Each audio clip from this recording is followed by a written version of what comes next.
안녕하세요. 절대값TV의 명품 PD 한PD입니다. 자, 오늘 이 시간은 2022년 주택시장의 핵심 포인트, 핵심 임팩트 4가지 어떤 요소가 있나, 그게 시장에 어떻게 영향을 끼칠 것인가, 그것에 대해서 한번 오늘이죠. 그동안에 문재인 정부에서 부동산 정책에 대한 실패를 하였다. 그것을 인정을 했어요. 그 전까지는 전혀 인정 안 했죠. 자, 그러나 이제 최근에 그 집값이 엄청나게 급등을 하고 있고, 전세가 폭등한 상황이니까, 그리고 지금 더 이상 나올 대책이 없다 보니까, 대책을 다 썼으니까, 나올 게 없잖아요. 그러니까, 실패를 인정할 수밖에 없는 거죠. 중요한 것은 뭐냐면, 그 실패를 인정하면 후속 대책이 나와야 되는 거예요. 어떤 기존의 정책이 잘못됐다. 그러면 기존의 정책을 바꿀 수 있는 대책들이 나와야 되는데, 과연 나올 수 있겠는가라는 게 큰 문제죠.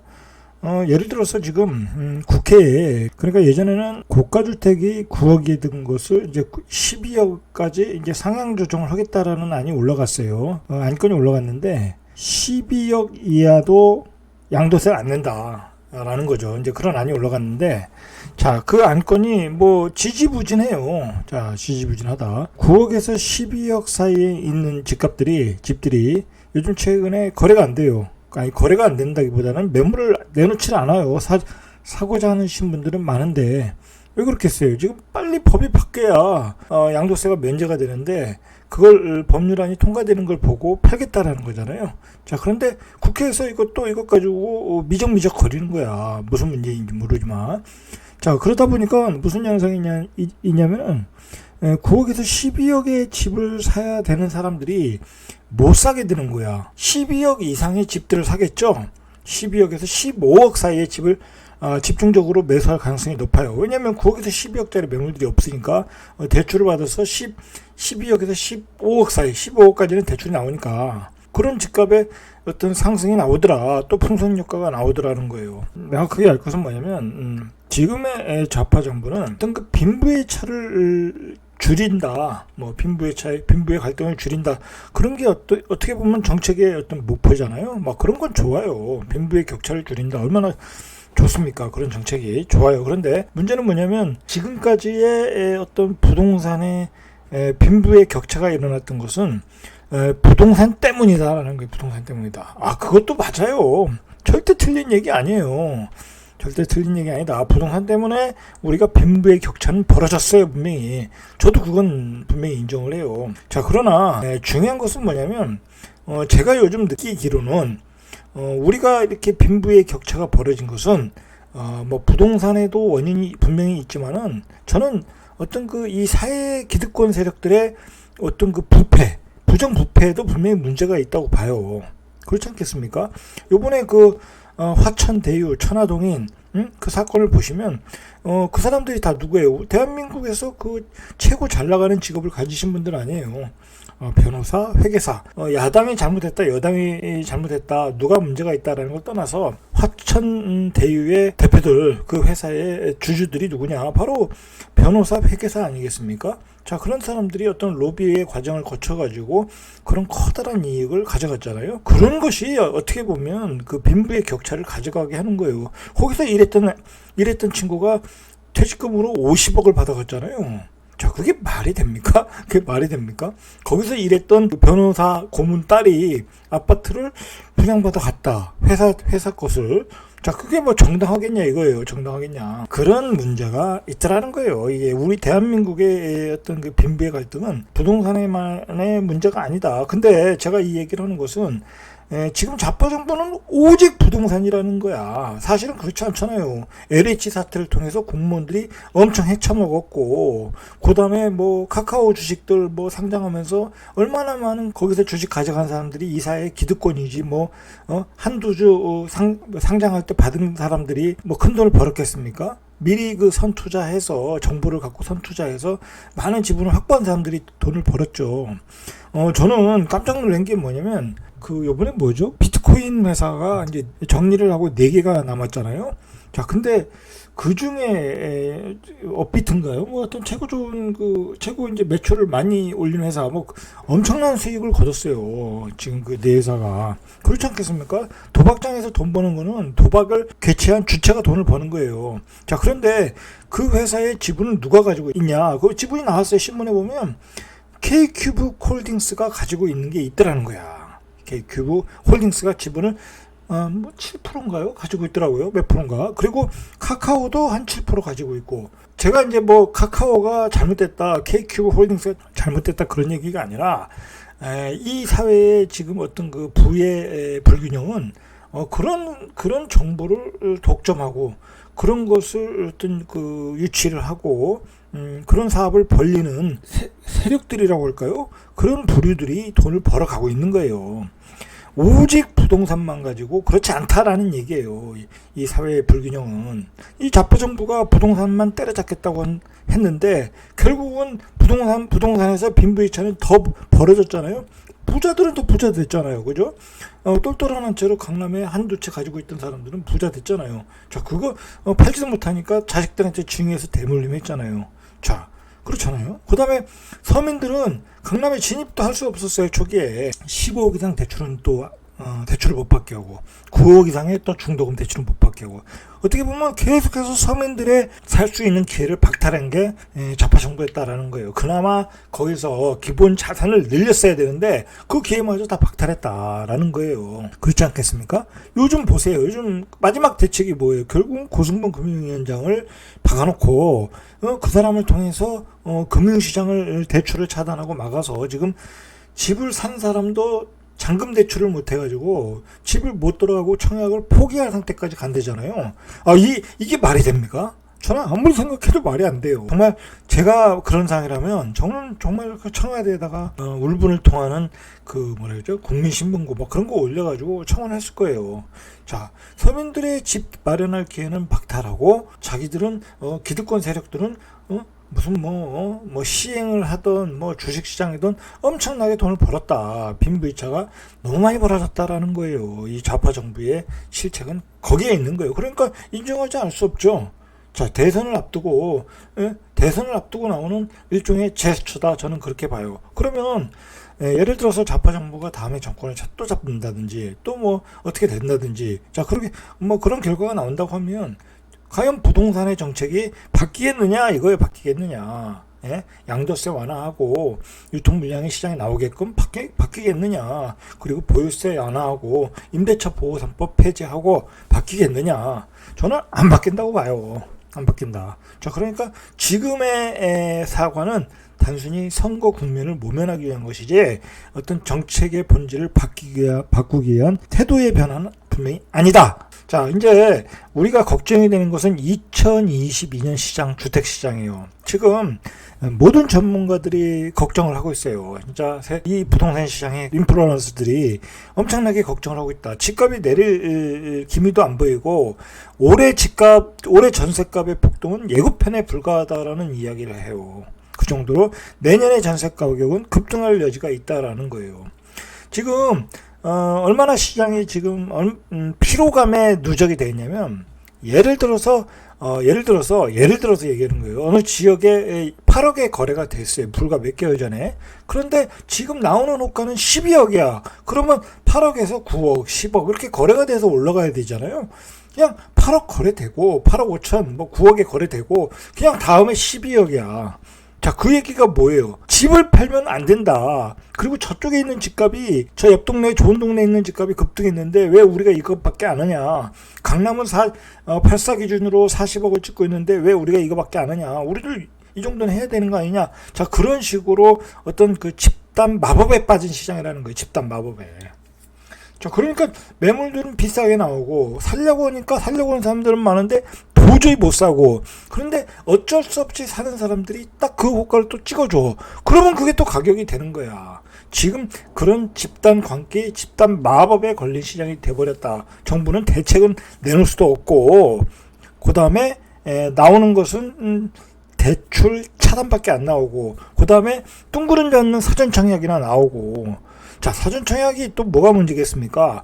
뒤에서 이야기하겠지만 사전청약은 결국은 매수해야 될 사람들이 다 전세로 살면서 전세 대기자가 되는 거예요. 그러니까 가뜩이나 전세 매물이 없는데 전세 가격을 폭등할 수밖에 없는 거예요.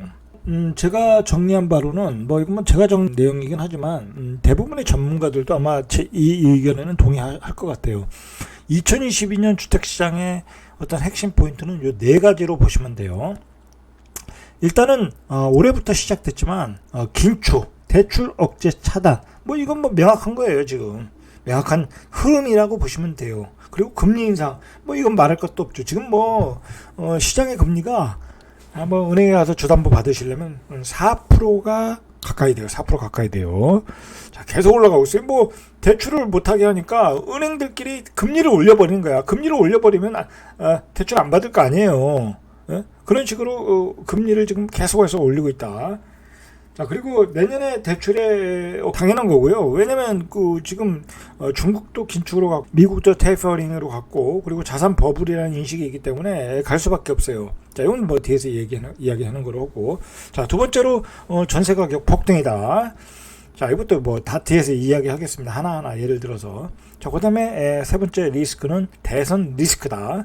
자, 그다음에 네 번째로는 주택 시장에 대한 규제 리스크. 뭐 지금 시장이 구조적으로 왜곡되고 구조적으로 시장이 왜곡된 것은 규제잖아요. 자, 그것의 부작용은 또 계속 될 거라는 거예요. 자, 이 네 가지가 2022년의 시장을 뒤흔들 거다. 자, 그러나 이 중에서 더 강한 임팩트가 더 시장을 시장에 어떤 어뷰즈를 주는 거예요. 어뷰즈. 시장에 학대를 주는 거예요. 자, 그런 점을 우리가 한번 정리해 나가보시죠. 뭐 긴축은 뭐 말할 필요도 없어요. 지금 5% 내에서 총량제를 이제 실시하고 있잖아요. 뭐 그게 지금 농협에서 뭐 4대 은행으로 계속 번지고 있고 뭐 내년에도 심각하다. 자, 이게 왜 대출 억제로 가냐면 정부의 시각은 그래요. 이 대출을 받아서 전세자금 대출이나 또는 뭐 주담보를 받아서 주담보는 뭐 그렇다 치더라도 전세자금 대출을 받아서 예를 들어 이제 정부가 한 얘기예요. 그걸 가지고 비트코인에 투자하더라, 버블 자산으로 투자하더라, 또는 뭐 갭 투자를 하더라, 뭐 이제 뭐 그런 얘기를 하면서 이제 대출을 차단하겠다라는 거예요. 전세자금 받아 대출을 받아 코인 투자한다. 근데 정부는 이게 이 시장을 잡을 수 있는 것은 전세자금 대출이라고 보고 있는 거예요. 뭐 전세자금 대출 받아가지고 코인에 투자하시는 분들이 몇이나 되겠냐고요. 몇이나. 그리고 전세자금 대출 받아가지고 갭 투자하시는 분들이 몇이나 되겠냐고요. 이걸 가지고 100에 1명, 뭐 1000에 1명을 가지고 전세자금을 대출한다는 것은 좀 무리가 있겠죠. 자, 그러나 전세자금 대출을 억제하다 보면 집값이 잡힐 것이다 라고 생각을 해서 정부가 전세자금 대출을 억제하겠다라는 거예요. 어떻게 보면 지금까지는 은행에 대한 통제는 잘 됐는데, 예를 들어 제2금융권, 뭐 화재보험회사나 무슨 뭐 보험회사나 뭐 생명보험이나 뭐 그런데 그런 회사들은 이렇게 대출이 잘 나왔어요. 금리가 좀 올라가더라도 잘 나왔단 말이에요. 근데 그런 금융권도 이제 규제가 될 것이라는 거예요. 자, 그리고 이제 뭐 흐름이 그래요. 지금 어쩔 수 없는 흐름이다. 이거 긴축과 금리 인상은. 자, 이게 중국도 이제 긴축으로 갔거든요. 그동안 너무 많은 그 돈을 풀어서 부동산 경기를 띄워서 성장을 했는데, 그러다 보니까 빈부의차가 벌어지더라. 공동 부유론 다 같이 잘 살아야 되는데 빈부의차가 벌어지더라. 뭐 중국은 사회주의 국가니까 한다고 하면 하고 그게 또 강하게 나타나요. 자, 그래서 중국은 긴축으로 간다는 게 명확하다. 자, 그렇다면 중국이 문을 닫으면 우리도 문을 닫을 수밖에 없어요. 자, 그리고 어떤 헝다기업의 파산설, 자, 그리고 중국의 부동산 중심의 성장 포기, 자, 이런 것에 영향이 있을 것이다라는 거예요. 자, 미국이 금리 인상한다는 것은 뭐 내년에 명확한 거예요, 명확한 거. 자, 그러니까 중요한 것은 하느니 금리 인상을 하는데 현재는 뭐 한 4% 정도인데, 글쎄요, 이게 뭐 몇 프로까지 올라갈지 모르겠는데, 근데 지금 미국은 금리 인상을 안 했거든요. 자, 그리고 미국의 금리와 우리의 금리는 크게 벌어질 수가 없어요. 우리의 금리가 한없이 올라갈 수는 없다라는 거. 한없이 올라갈 수는 없다. 자, 그러면 이제 결론적으로 뭐냐면 우리의 금리는 한없이 올라갈 수는 없어요. 왜냐면 뭐 금리를 올리면 뭐 기업들은 어떻게 되겠어요. 뭐 집 사는 게 문제가 아니라 기업들은 다 망할 수밖에 없어요. 중소기업들. 그러면 뭐 실업자가 뭐 쏟아져 나올 것이고, 그러니까 정부도 금리를 올리는 데는 한계가 있을 것은 분명해요. 왜냐면 미국의 기준금리도 기준으로 봐야 되니까, 미국의 기준금리와 어떤 일정한 갭을 유지를 해야 되니까 한계가 있을 것이다. 금리 인상 자체로는 집값을 잡을 여지는 없어요. 그러니까 금리 인상 자체로 집값을 하방으로 압력을 시켜줄 여지는 별로 없고, 가격이 진정되는 데는 의미가 있을 것이다 라는 거예요. 예를 들어서 주담보를 줄인다든지 전세자금 대출을 막는다든지, 자 그러다 보면 이제 수요가 줄겠죠. 그러니까 가격이 안정되는 데는 기여를 할 수 있지만 가격을 급격하게 내리는 데는 별 효과가 없을 거라는 거예요. 이 2022년에 긴축과 금리 시장은. 자 그러나 이제 예를 들어서 지금 뭐 중국이 조금 심각하게 돌아가는 건 있어요. 우리가 항상 긴장을 해야 되는데, 중국의 공장들이 지금 석탄이 없어서 뭐 여러 가지 원인이 있어요. 석탄이 부족한 것은 탄소 배출에 대한 영향도 있고, 자 그러다 보니까 중국이 생각보다 더 경제 위기로 갈 수는 있어요. 자 그렇게 되면 심각해지는 거예요, 사실은. 자 그때 되면 한번 세계 경제가 급격한 불황으로 올 수도 있다. 그런 점은 분명히 우리가 기억을 하고 있어야 돼요. 중국이 경기가 안 좋다고 하면 어떻게 되겠어요? 우리나라는 중국에다가 그 원료를 제공하는 나라잖아요. 그러니까 우리 경기도 굉장히 힘들어질 수 있겠죠. 자 그런 점들을 우리가 좀 인식을 해야 된다. 자 두 번째로 2022년도의 핵심 임팩트, 자 이 대선 리스크예요. 이거는 조금 영향이 분명히 있어요. 우리가 어느 당이 승리를 하든 리스크가 존재한다는 데 문제가 있는 거예요. 그러니까 우리가 야당이 승리했을 경우, 여당이 승리했을 경우, 자, 그 두 가지의 경우를 보면 얼마나 리스크가 있는가를 알 수가 있죠. 이건 금리와는 다른 차원의 이야기다. 어느 당이 승리하든 주택에 대한 급격한 정책의 변화가 이루어질 수 있어요. 자, 근데 우리가 이 문재인 정부의 초기에 봤듯이 거기 이 정부의 그 국토부 장관이나 그 전문가들이 생각보다 전문적이지 않았잖아요. 자, 뭐 그래가지고 부동산 정책에 실패를 했잖아요. 그리고 부동산을 이념의 프레임으로 보다 보니까 시장이 다 망가졌잖아요. 자, 그러니까 그 자체가 리스크가 있는 거야. 어느 당이 맞든 리스크는 있을 수밖에 없다. 자, 예를 들어서 그냥 먼저 야당이 승리를 했다. 지금의 야당이 국민의힘이 승리를 했다. 자, 그 국민의힘의 어떤 그 부동산 정책에 대한 어떤 그 방향이 뭐예요? 지금 뭐 오세훈 시장이 이제 서울시장을 이끌고 있으니까 그분이 지금 이미 하고 있잖아요. 재건축, 재개발, 규제 완화를 통한 민간 공급의 확실하잖아요. 그죠? 벌써 뭐 사실은 뭐 이런 게 지금 나오면 집값을 급등시킬 요인도 있는데, 오세훈 시장은 이게 오고집이라고 그러잖아요. 밀어붙이고 있어요. 뭐 신속 통합 계획 뭐 해가지고 민간이 주도를 해라, 공공이 지원을 하고, 자 그런 식으로 밀어붙이고 있고, 그리고 이제 그 개발이 가능한 지역들을 공모해서 또 선정을 하겠다잖아요. 그러니까 예전에 뉴타운식의 개발들이 급격하게 이루어질 가능성이 많아요. 자, 이게 그리고 야당이 되면은 공급의 완화 정책이잖아요. 그리고 그러니까 이 분양가 상한제라든지 그다음에 예를 들어서 그리고 이제 시장의 유통 물량을 위해서 양도세 중과 완화도 분명히 나올, 그런 점에서 시장의 유통 물량도 늘어날 것이고, 그리고 민간을 통한 공급에 치중할 것이라는 거예요. 그러다 보면 시장의 공급이 늘어난다. 그러면 시장의 공급이 늘어나면 어떻게 되겠어요? 가격은 조정받는 거예요. 야당이 만약에 대통령 선거에서 승리를 한다. 자, 그러면 물론 이제 180석이라는 게 어떤 여당의 어떤 180석이 있어서 그게 쉽게 되지는 않을 수 있지만은, 그럼 뭐 서울시장은 이제 그 다음에 또 지방선거가 있으니까 야당이 되면 시장의 많은 물량이 풀어질 것이다. 자, 그렇게 되면 공급 물량 앞에 장사가 없으니까 집값은 조정을 받을 수 있어요.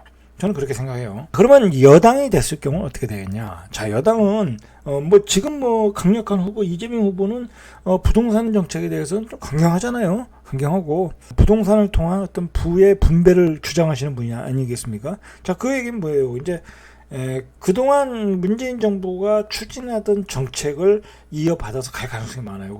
그 추진하던 정책이 뭐예요? 이 보유세, 종부세 강화 아니에요? 그리고 임대차 보호 3법 강화. 그렇다고 뭐 지금의 지금의 여당이 새로운 정부를 새로운 정권을 창출해도 뭐 임대차 보호 3법을 폐지할까요? 저는 폐지 안 한다고 봐요. 예전에 얘기했지만 지금 좌파 정부의 본질은 어떤 부동산에 대한 급격한 개혁을 원하는 거예요. 그걸 통해서 부의 불균형을 개선한다라는 거거든요. 자, 그렇다면 이제 외국처럼 뭐 보유세 많이 때린다는 거, 보유세. 자, 그걸 통해서 세수를 확보하고 그걸 복지에다가 활용하는 그런 방안을 분명히 쓸 수밖에 없어요. 그러니까 또 보유세 많이 내면은 분명히 팔지 않겠냐, 뭐 시장에 물건을 내놓지 않겠냐, 이제 그런 기대를 가지고 하는 거죠. 그러나 보유세를 많이 부과했을 때 무슨 현상이 일어났어요? 그러다가 증여로 갔잖아요, 그죠? 자, 그러면 이제 부작용이 나타났죠. 그리고 전세를 월세로 다 돌렸잖아요. 자, 그런 문제가 있다. 그러니까 개인적으로는 아주 이것 또한 어려운 국면으로 갈 수 있어요. 이거 뭐 가격이 오르고 내리고 떠나서 집을 가지고 있는 게 고통이 될 수 있어요. 그러니까 세금이 더 많이 부과될 수 있다. 그리고 예전에 얘기했잖아요. 공시지가 환원율을 올해가 75%인가요? 그럼 내년에 뭐 3% 올리면 78%, 또 2년 내에 올리면 뭐 81%, 계속 3%씩만 올려도 그 보유세의 부담이 엄청날 수밖에 없어요. 뭐 강남에 한 20억 이상에 살면 뭐 한 1,500만 원 이상 내야 되고, 그럼 1,500만 원이면 샐러리맨이 1,500만 원 그 세금으로 낸다는 거 쉽지 않거든요. 자, 그런 문제가 있다. 자, 그런 점에서 대선 리스크는 야당이든 여당이든 분명히 가지고 있다. 이건 피할 수 없는 거라는 거, 피할 수 없다. 자, 대비를 하셔야 되는 거예요. 자, 올해는 예고편에 불과하다. 자, 2022년도에는 전세 가격이 폭등한다 라고 전문가들이 예언을 하고 있어요. 예상을 하고 있어요. 자, 이게 그도 그럴 것이, 임대차 보호 3법이 시작된 게 2020년 하반기예요. 그러니까 2021년, 2022년 겨울이 오면 계약 갱신을 하시는 분들이 있고 새로 집을 구하시는 분들이 나온다는 거예요. 2년 주기에 걸린다는 거예요. 2022년도에 갱신을 하면서 집값이 폭등할 가능성이 있다는 거 아니에요. 전세 가격이 폭등할 수밖에 없다라는 거예요. 자, 거기다 대고 또 전월세 신고제까지 들어가요, 이제. 그러니까 세수가 다 노출되잖아요. 이게 결국 세수가 노출된다는 얘기는 세금을 많이 내야 된다는 얘기예요. 결국은 전세가 또 월세로 바뀔 것이다, 반전세로. 그러면 시장에 전세 물량이 없고 올해 입주 물량도 급감하거든요. 뭐 제가 정확히 수치 여기서 얘기할 필요는 없고, 입주 물량도 한 반으로 급감한다. 그 다음에 전세에서 월세로 전환하는 물량도 급격하게 늘어난다. 그리고 계약 갱신 완료돼가지고 다시 신규 계약을 하시는 분들이 많다. 자, 그래서 2022년도에는 전세 가격이 폭등할 수밖에 없다라는 얘기가 나오고 있어요. 자, 그래서 정부에서 무슨 얘기가 나오고 있어요? 표준 임대료 제도를 지금부터 얘기하고 있는 거예요. 제가 생각하기에는 뭐 개인적인 생각이지만, 만약에 여당에서 대권 후보가 승리를 한다. 자, 그러면 표준 임대료 제도는 거의 실행할 가능성이 높다. 뭐 5%, 7% 이렇게 규정을 해놓고 그 이상 못 올리게 한다라는 거죠. 자, 그렇다 보면 이제 뭐 그렇게 되면 어떻게 됐어요? 장기적으로 이제 누가 집을 살 사람이 없죠. 사가지고 뭐 임대를 놓을 수가 없잖아요. 뭐 임대료를 올릴 수가 없게 만들어 놨는데, 자, 그러면 또 장기적으로 또 전세가 오면 또 폭등하는 거야. 부작용은 있겠죠. 자, 그런 점이 있다. 자, 전세 가격의 폭등. 자, 이 포인트는 굉장히 임팩트가 가장 큰 거예요. 2021년도에 가격이 급등했던 것은 뭐냐면, 작년에 임대차 보호 3법 때문에 전세 가격이 폭등하면서 사람들이 연끌을 한 거거든요. 자, 그래서 올해 집값이 폭등했는데 내년에 전세 가격이 폭등한다. 분명히 임팩트가 있죠. 자, 이것 때문에 내년에 집값은 완전히 불안한 상태라는 거예요. 올해도 엄청 올랐는데 내년도 불안하다. 그러면 올해 급등한 호가에 내년에 거래될 수도 있다라는 거예요. 이게 문제는. 그런데 전세 가격을 폭등시켰던 것은, 이유는 바로 규제예요. 지금 좌파 정부의 규제. 그 규제의 리스크가 내년에는 더 커질 수가 있다라는 거야. 자, 일단은 전세 대출을 또 규제하잖아요. 자, 그러면 어떻게 되겠어요? 그러면 전세도 못 살아. 그렇다고 또 월세 살기도 어렵거든요. 또 월세 그 금액이 또 커지면 또 살 수가 없잖아요. 자, 그렇게 되면 사람들이 집을 살 수밖에 없어요. 그렇지 않겠습니까? 전세를 사야 되는데 대출이 안 나오는데 그럼 어떻게 했어요? 사야죠. 전세 가격은 폭등하고 시장에 전세 물량은 없고 그리고 전세를 살 수 있는 대출도 안 나온다. 그러면 집값이 전세 수요가 매매 수요로 돌아설 수 있다라는 거예요. 자, 이런 게 바로 규제의 리스크예요. 결국은 또 뭐냐? 계속 이야기하지만 시장의 유통 물량은 감소시키잖아요. 지금 제도가 그대로 가는 거니까 그런 규제의 리스크가 내년에도 계속된다, 더 심화된다라는 거예요. 자, 임대차 보호 3법은 또 올해 내년에 또 완전히 완성이 되잖아요. 이제 신고제까지 해야 되니까. 세금 문제 때문에 결국은 또 전세 매물이 월세로 가속화된다.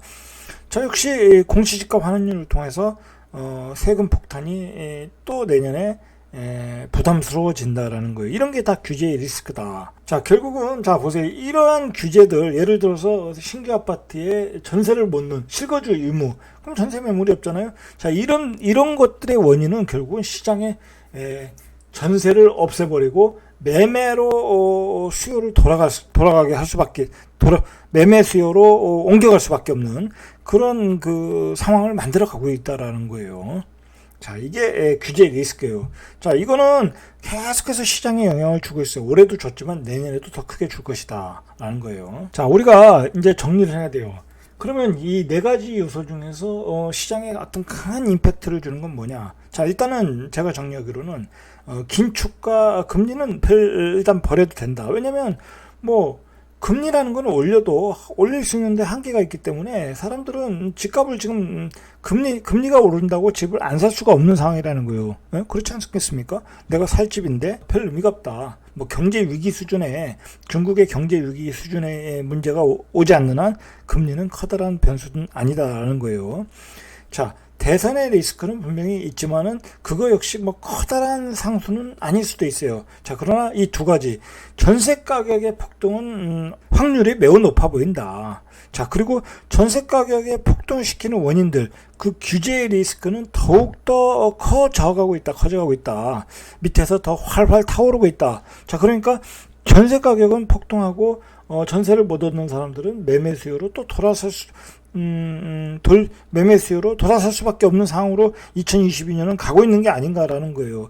제가 걱정하는 것은 뭐냐면 전반적으로 보면 집값들이 전국이 다 그래요. 완전히 집단 감기에 걸려가지고 예를 들어서 호가가 너무 많이 올라왔어요. 아까 제가 처음에 얘기했잖아요. 8억짜리가 그냥 12억에 부르고, 예를 들어 지방에서 9억에 거래됐던 게 12억에 나오고 그래요. 그게 호가가 너무 크지 않습니까? 자, 그게 지금은 거래가 안 돼요. 거래가 되겠습니까? 어떤 미친 사람이 3억 내지 4억 높은 가격에 사겠습니까? 그건 있을 수가 없는 거예요. 그리고 그건 사도 안 되는 거예요. 자, 그러나 내년에 예를 들어서 전세 가격이 폭등한다. 그 다음에 전세를 못 구하시는 분들이 매매 수요로 돌아선다. 그러면 그 매물들이, 그 쌓여있던 매물들이 그 가격대에 또 거래될 수도 있다라는 거야. 응? 그러니까 정부 입장에서는 지금 속이 타는 게 뭐예요? 속이 타가지고 할 수 있는 게 뭐예요? 결국은 대출 억제밖에 없잖아요. 근데 집을 사는 것에 대한 대출 억제는 할 수가 없거든요. 15억 이상은 대출 억제하는데, 예를 들어서 9억 이하의 집을 사겠다, 12억 이하의 집을 사겠다, 그걸 대출 못하게 하겠다. 그거 말이 되겠습니까? 그럴 일은 절대로 없다. 절대로 있을 수도 없거나. 자, 그러니까 나오는 얘기가 전세자금 대출 억제잖아요. 자, 만약에 시장을 또 왜곡하면 집값은 또 왜곡돼서 나타날 수 있다. 괴물이 돼서 자, 이런 점을 좀 지금의 정부, 좌파 정부, 그 다음에 정권을 잡을 분들 좀 연구를 하셔야 돼. 안 하면 내년에 어떤 커다란 대참사가 일어날 수 있다. 자, 그리고 어쨌든 2022년도는 여러 가지로 지금 급격한 변화가 예상이 돼요. 우리가 너무 주택시장의 내적인 변화만 보지 말고 지금 세계 시장이 급격하게 변하고 있거든요. 지금까지 왔던 그 변화의 흐름이 조금 뒤바뀔 수 있어요. 이거 조금 복잡한 문제인데, 우리가 지금은 중국 경제를 잘 봐야 돼요. 조금 복잡한 문제이긴 한데, 미국이 호주의 핵 잠수함을 제조하는 것을 허락했잖아요. 자, 그거에 대해서 중국이 반발했잖아요. 근데 중국을 경제에 위해서 그렇게 한 거예요. 근데 호주에서 석탄을 수입해가지고 중국에서 사용을 했는데, 그걸 못하다 보니까 중국이 지금 공장도 못 돌릴 정도로 전력난을 겪고 있다고 그래요. 자, 그러면 중국이 공장을 못 돌리면 어떻게 되겠어요? 세계 물가는 폭등할 수밖에 없어요. 중국이 세계 경제에 기여했던 게 뭐니? 저가의 노동력으로 그리고 저가의 원료를 가지고 제품을 생산해서 가격을 인플레이션을 막았잖아요. 자, 그런데 그 인플레이션이 이제 인플레이션이 일어날 수 있다라는 거예요. 중국의 공장이 못 돌리면 큰 문제예요, 지금. 자, 그런 큰 변수도 있다라는 거예요. 우리가 이렇게 지금은 다양한 변수들을 보고 가야지 어떤 과거의 어떤 주택 시장의 프레임을 가지고 보면 큰 실수를 할 수 있어요. 무슨 공급량, 무슨 미분양, 어떤 그 수치, 그래프, 그런 것 가지고 지금 보시면 안 돼요. 지금 크게 큰 요소를 가지고 시장에 대한 예측을 하고 리스크 관리를 해야 된다라고 저는 생각을 해요. 자, 오늘은 여기까지. 이상 절대값TV의 명품 PD 한 PD였습니다.